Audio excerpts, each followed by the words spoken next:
Part 2. Verdant Wind. Garland Moon. The Chaos of War.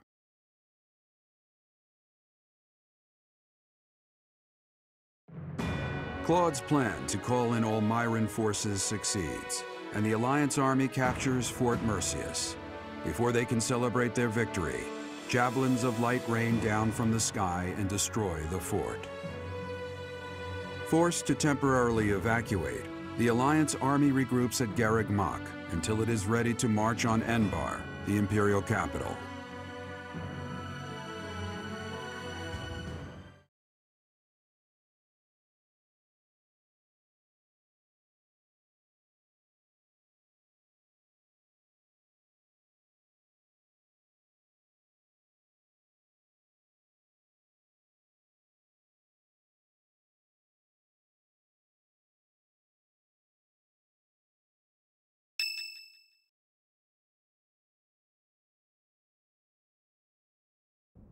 It's almost time to invade the Imperial capital.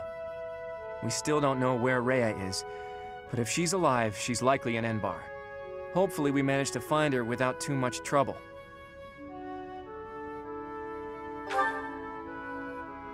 I know, but if we're not careful, she'll just be whisked away again. I'm sure you must be anxious to see her again.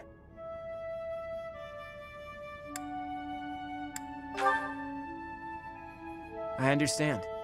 You need to see Rhea again so you can figure out who you really are. But we're going up against Edelgard here. It won't be so simple. Our next stop is the Imperial capital.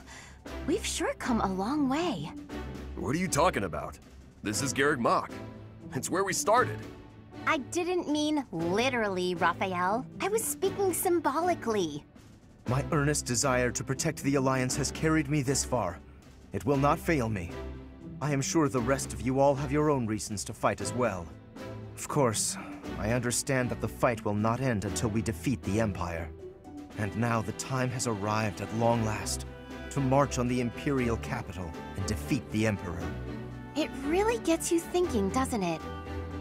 We all come from different places and have different goals and dreams. But thanks to those two, we were all able to come together and overcome all sorts of challenges. You are referring to Claude and the Professor, I assume.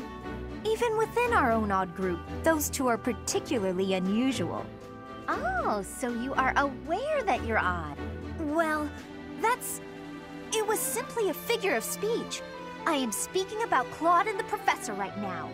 They're like the wind and the trees. Huh? Claude and the Professor are? What does that even mean? And who is which? Oh, I was just thinking that if we're the birds, then those two are like the trees and the wind. The Professor is a great tree that kindly embraces us and watches over us as we perch on its branches.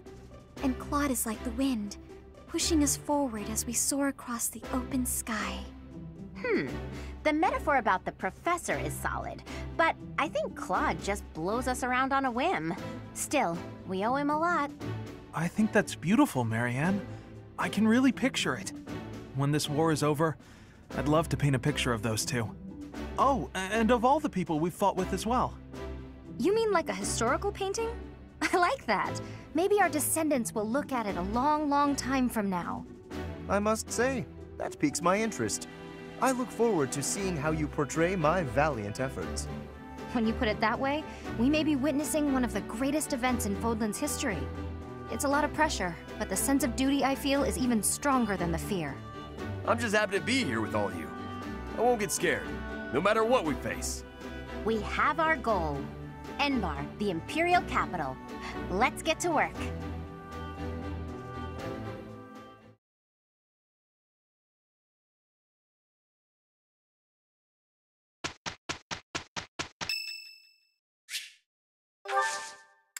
Thank you so much.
Here's an idea. Cornelia took control of the kingdom capital, and then founded the Fargus dukedom in the Old Kingdom territory.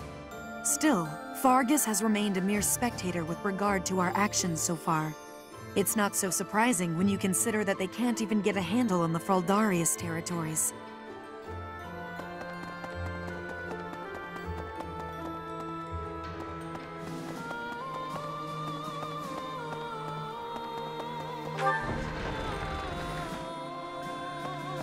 The Death Knight is no ordinary knight. I will prey upon him. I will quench my blade's thirst with his blood. His focus is on fighting you, I'm sure. But mine will be the last face he sees.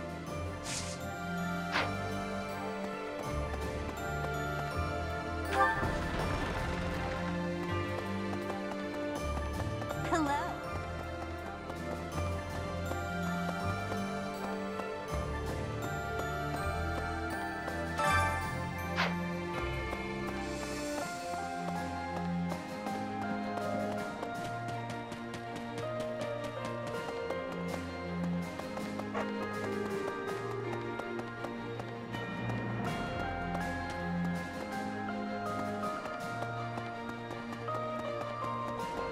Hello there! Perhaps invading the capital and smashing the Empire.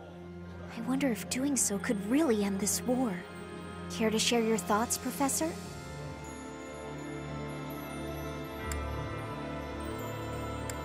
You say that with such confidence.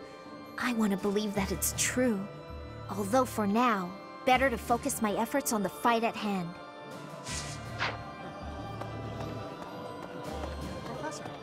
We're about to put the finishing touches on this war. I wonder how Fodlan will look without the backdrop of death and destruction. I can't wait to see it. On the other hand, I'm terrified of what the future might hold. Who knows if I'll survive the assault on the capital? Right. Enbar. Never in my wildest dreams did I imagine I'd be returning like this. Of course, most of the nobles in the Empire make their home in the capital. In the kingdom, all nobles live in their own domains. So if the capital is attacked, it doesn't necessarily affect them directly. What will happen to the Imperial nobles when their capital becomes a battlefield?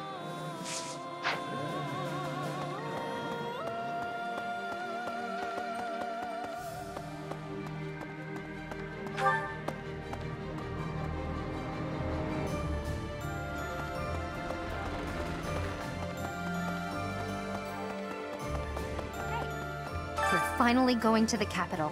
This will be my chance to avenge Captain Gerald. Once we smash the Empire, I'm sure his soul will finally be able to rest in peace. Monica killed Captain Gerald for the Flame Emperor, and the Flame Emperor was Edelgard. I know that the future of all Fodlan rests on this battle. Nothing else is more important. But for me, this is personal. For Captain Gerald's sake, I'm going to give it all I've got and more.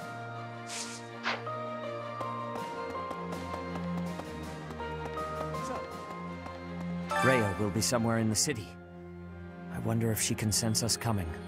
If we are able to save her, then I expect you will learn many secrets that have hitherto been kept from you. Are you prepared for that? Excellent. The battle will soon be upon us. Let us both be at our best for what is to come.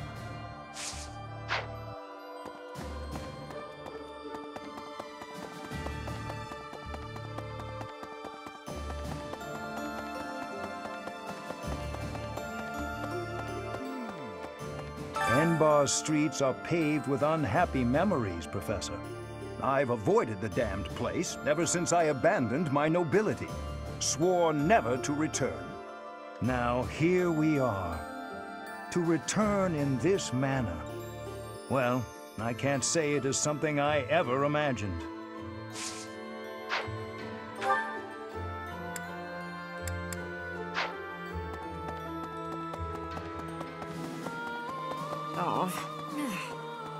It's very likely that Lady Rhea is confined in the Imperial Palace. If so, then our strategy will be to gain control of the streets and then assault the castle. A street battle followed by a castle invasion. It's just one battle after another. It'll be tough, but we have to win. For Lady Rhea. I was born in Enbar. My mother and father met in a church there. Not too long after, I was brought into the world. I do not understand how war can happen in such a precious place. It is most regrettable.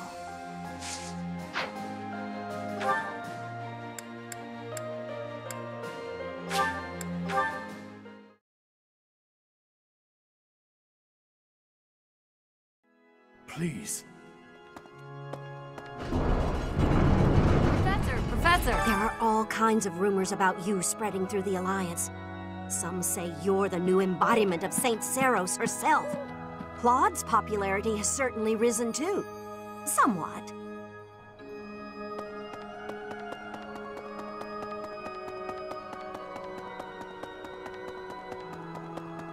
Come to think of it, the whole of the capital is going to be a battleground. The city has such a long heritage. Even so, perhaps it deserves to be reduced to ashes for once. But we can't let the common folk get hurt. We should try to confine the damage to the noble section of town.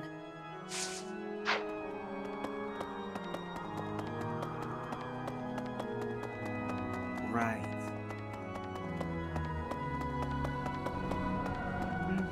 I was taught from a young age to believe that the Creed of Seros was just the way of the world. To question it never even occurred to me. But Claude and Edelgard are different. They challenge the common wisdom, even defy it.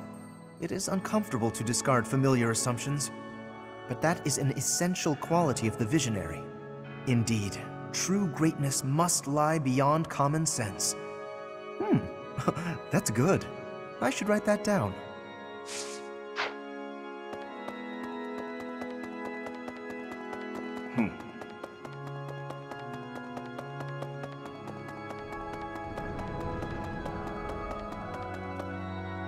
Need something? See you again soon.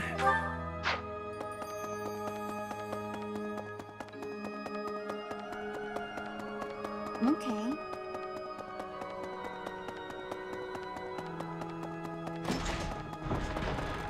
So, did you know a magnificent canal flows through downtown Enbar? It's said to have been constructed under the guidance of Saint Seros before the Empire was even formed. Ever since, that canal has been a major lifeline for the capital's development. And now this is how the Empire repays it. Truly, no good deed goes unpunished.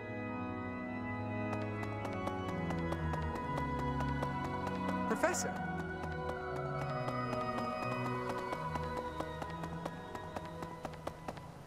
Really?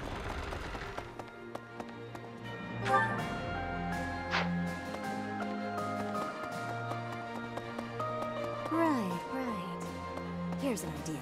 The Empire's army should be divided now, with significant troops still in the west.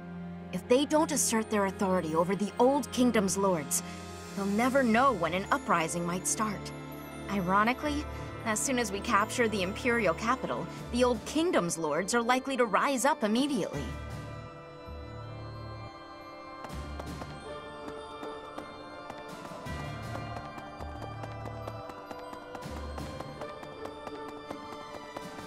What the?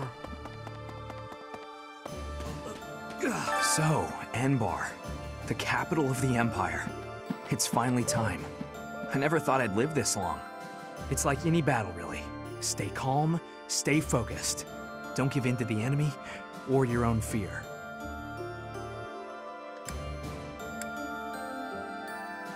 Striking down the Empire is my offering to His Highness.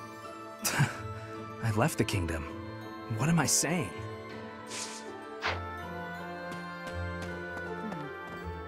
Ten years ago, Dagda and Bridget attacked the Empire from the west.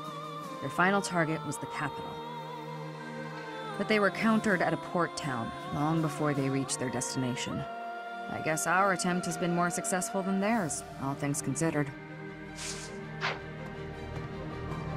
Okay. Looks like we're nearing the end of this struggle.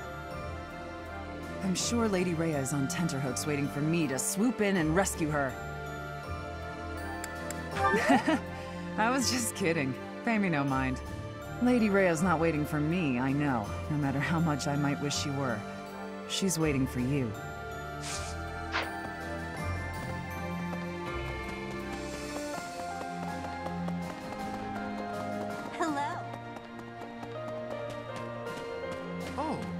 Of course, the Alliance is making sure that the 5 Great Lords help with the effort, but we'll be getting support from the smaller territories, too. I'll bet this is the first time those territories have worked so closely together, at least since the founding of the Alliance.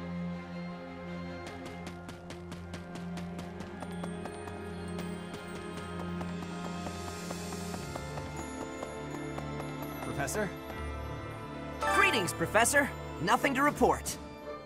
Momentum's really picking up for this final battle, huh? Even I'm starting to feel tense. Me! Enbar's history goes back 1,400 years. That even predates the founding of the Empire. It's one of the sacred sites of the Seros faith, so it's a pretty big deal. But hey, no need to worry about the Monastery while you're fighting the final battle. I've got it covered. I'll defend it to my last. Well, I'll be. Just a few months ago, I thought it was impossible to secure a victory against the Imperial Army. But you've shown me miracles can happen after all. I believe that victory is within your grasp. Really now? There's unrest. I hope things... Hey, how about a favor?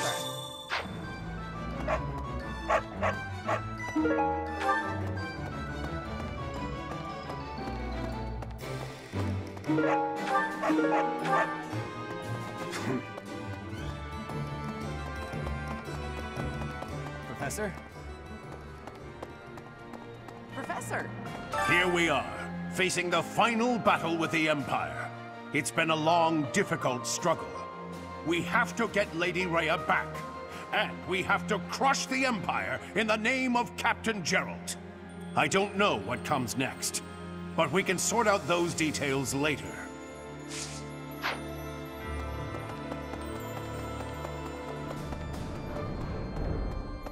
Professor! Yeah. Reinforcements from the Alliance are still incoming. Perhaps we can wait. At least until we have an even balance of power. Plenty of supplies have made it through from the Eastern Church and the Merchants Association and the Alliance. All the people of the Alliance believe we can win, so they're doing everything they can to support us. That means we have to do our best to live up to their expectations. Oh my.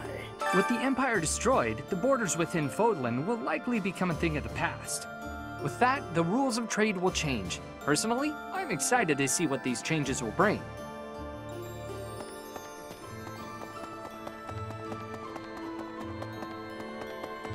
Okay.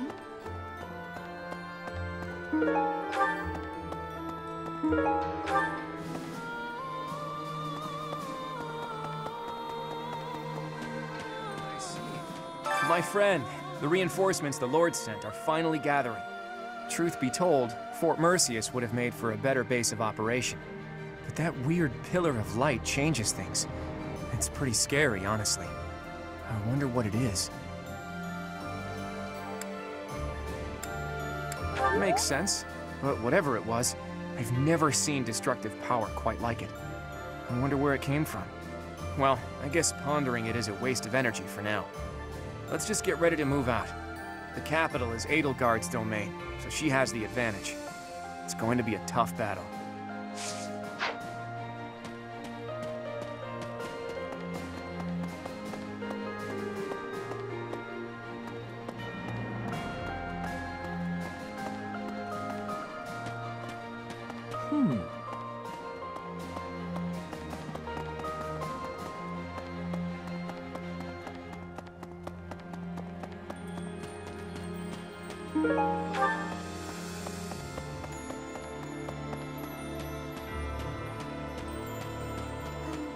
Well, if we can win this war, then Claude will be the king of Fodlan, and maybe he'll tear down the wall that separates Fodlan from the outside world. I know it's hard to imagine, but I really hope he does. It would be so much better if people could live together instead of apart. I might even be able to live an ordinary life in the world Claude envisions. Pardon me. No. That Nardell guy, or Nader, I suppose. It was all some trick, and we fell for it. I don't think the nickname The Undefeated applies if he flees from us. Though, maybe he only got that name by running away. Can't be defeated if you run off, right? In the opera, actors came and went all the time, but the people behind the scenes would stay forever. I'll bet I'd know a few of them now, even after all these years. They've probably left the capital by now, although I'm still worried about them.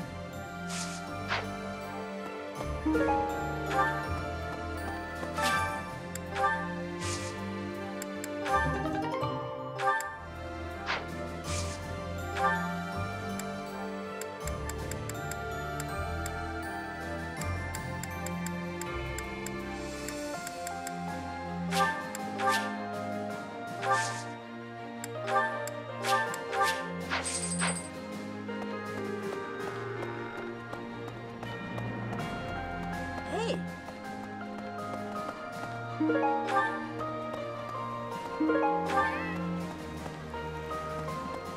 Huh? Just recently, the fish in the pond suddenly started thrashing around like mad. I didn't know what was going on. And then I saw something gleaming in the southeastern sky. It happened right when you were out on campaign. I wonder what it could have been.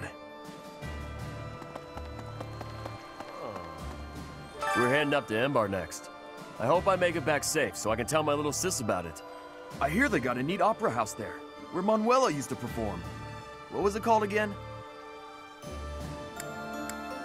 Haha, that's the one. My little sis always goes on about how much she'd like to see him perform. I know we can't see a show, but do you think we could at least see the building?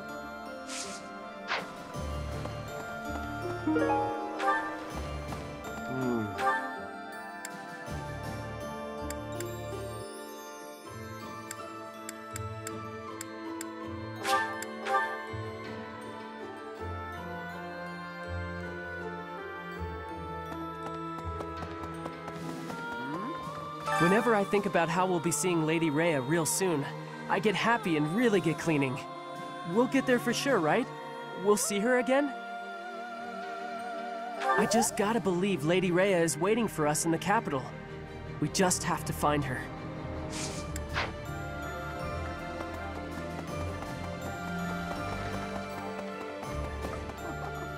Fighting in the capital? Ugh. And we're fighting against Edelgard. Double ugh. But with you leading us, Professor, I know we'll win. Yeah! Woohoo! Fighting! I'm a little scared, to be honest. I'm just shouting to relieve the tension, but I'll be fine. Excuse me, could you do me a favor?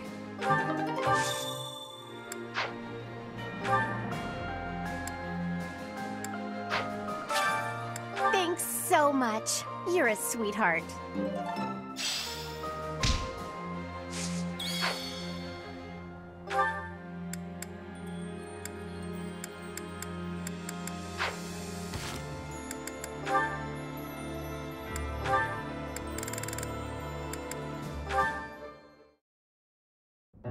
I have told you already, I am quite all right.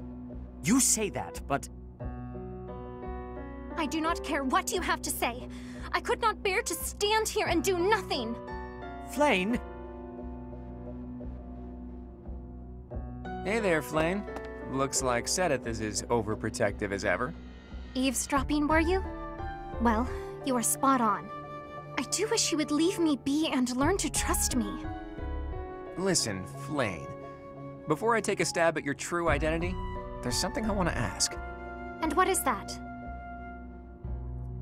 Sedith is your father, isn't he? Pardon me? I've been thinking about this for a while, and my latest theory doesn't make sense otherwise. That overprotective attitude of his, It seems like more than just sibling concern. More like a father protecting his only daughter. How can you be so sure? Hilda's brother and Raphael are quite similar, are they not? They're both pretty clingy, sure, but even they are willing to let their sisters live their own lives. Whereas Sedith, there's something more at play there. An entirely different dynamic. I imagine that is because Even taking into account your special blood and the people targeting you because of it, I feel like Sedith has devoted his whole being to you, like only a father would. Have you confronted my brother with your theory? As if he'd tell me anything, even if I did. Though maybe if I tried to trick a reaction out of him. I could try calling out, "Daddy!" from behind him when he least expects it. Nah, he'd probably kill me if I tried that. Not a good idea. That sounds most entertaining. I would love to see you give it a try. Perhaps you could request a... Father, please grant me your daughter's hand in marriage. I can feel my face turning red. Hey now, don't joke about that. That's something that should be done properly when the right time comes. Do you mean to say that the right time will come eventually then? Well, you never know what the future holds. But forget that for now. I want to talk about... As though this were something easily shelved. This topic holds far more appeal than that of identities, if you ask me.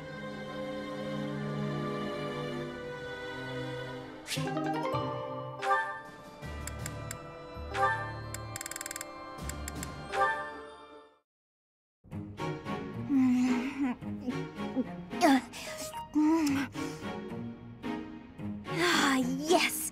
These are the moments I live for! I don't understand you. You again? Can't you see I'm busy? Trust me, I didn't mean to interrupt. So how did you like the cake? I bet you ate it, didn't you? I knew it was irresistible. What was the experience like? I'm curious, from a research perspective. I don't know, I didn't eat it. I gave it to some kid. You gave it to some undeserving child? We've been over this. I don't like sweets. Cake is not a sweet. Cake is the divine essence of the heavens. Everyone has their own tastes. That's true, but life without cake is no life at all. Your dismissiveness regarding cake is inexcusable. I'm not sure why you're so fixated on this.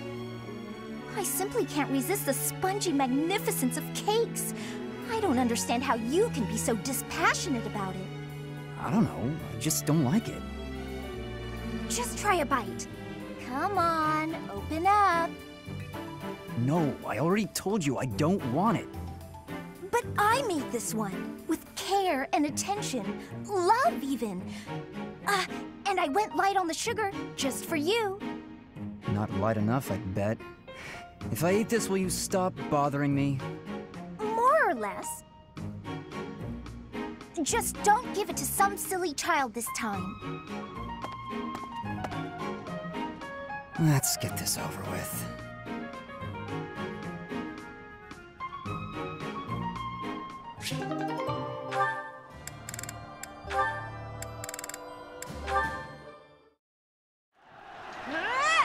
Take that, you goons! And that! No, Catherine's at it again. She has charged too far forward. I'd better join her before she... Are you all right? That's what I was going to ask you. How could you be so reckless? All those times you scolded me, and now you get yourself all beaten up. To think, nearly getting yourself killed in a minor skirmish like this one. Quite right. Thankfully, I am not badly hurt. My apologies. I didn't mean to worry you. What's gotten into you? How do you mean? Don't play dumb. I was supposed to patrol this area, not you. What are you even doing here? Just happened to be passing through? Sedith, this isn't like you bumped into me on a stroll around town. Nobody passes through a battlefield. All right. I wanted to protect you. What? You'd pressed much too far ahead.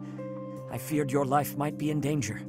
Once that thought occurred to me, I could not stand idly by. I had to shield you from harm. And you were injured in the process. I don't know what to say. Sedith, I didn't realize you worried so much about my safety. I apologize, and I'm grateful. I guess we really are companions. I did not do this merely to assist an ally. I did it for you. I don't want to lose you.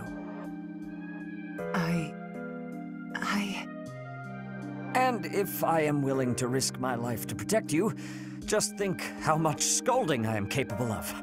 So you had best take better care of yourself. All right, you've made your feelings clear.